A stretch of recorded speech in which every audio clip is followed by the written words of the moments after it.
Good afternoon. Welcome to the Midday Mull for Monday, the 10th of May. Following Robert Murray McShane's readings, we've got Psalm 56 today, and I was struck by verse 4, which goes, "In God, whose word I praise, in God I trust, and am not afraid. What can mere mortals do to me?" It's almost as though David, the psalmist, is saying, I'm invincible. I am immortal. People can't touch me. A bit like Macbeth, no man born of woman will ever kill me.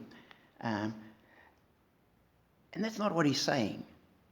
And as I looked at that, I thought the context, if we read the rest of the psalm, says no, it's more complicated than that. The psalm starts off with a superscription and a description of the psalm itself. For the director of music to the tune of a dove of distant oaks, of David, a miktam, which is a poetical term, when the Philistines had seized him in Gath. So David was on the run from Saul. Saul was threatening to kill him, and he didn't just say, "Oh, you can't touch me." He ran away because he knew what Saul could do to him. And now the Philistines had him. These were the Philistines whose great hero, Goliath, he'd killed some while back. So he was on tricky ground. And he begins the psalm, "Be merciful to me, my God, for my enemies are in hot pursuit. All day long they press their attack." And so he was under threat. And yet he stops and says, I'm looking to God. Therefore, I'm not concerned about what people can do. Again, in verse 10, he repeats the idea. In God, whose word I praise. In the Lord, whose word I praise. In God I trust, and am not afraid. What can man do to me? Now, he just before that said, they conspire, they lurk, they watch my steps, hoping to take my life. Record my misery, list my tears on your scroll. And so his enemies were pressing him. And he knew that they could take his life. But he is trusting in God's word. And therefore he saw that the perspective was, irrespective of what they did, he was safe in God's hands. Almost like Shadrach, Meshach, and Abednego when they refused to bow down to the image that Nebuchadnezzar had set up. And he was going to throw them into the fiery furnace. And he said, bow down to that idol or I'll throw you in.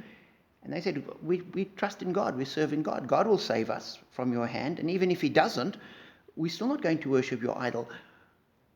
And that's the perspective. God can, but we're not worried about what you do to us because that's not the ultimate issue.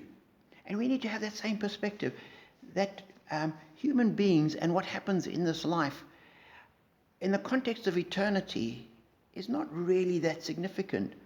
And when God says we are his children, when God says that he loves us and holds us, when God says he's carved our names in the palms of his hands, when God says to us, I'll never leave you or forsake you, that's what he means. And so we can face any kind of opposition, knowing that irrespective of what happens, God has got us secure. Not that we're not going to suffer in this life, but ultimately what really matters is eternity. As Newton says in Amazing Grace, when we've been there 10,000 years, bright shining as the sun.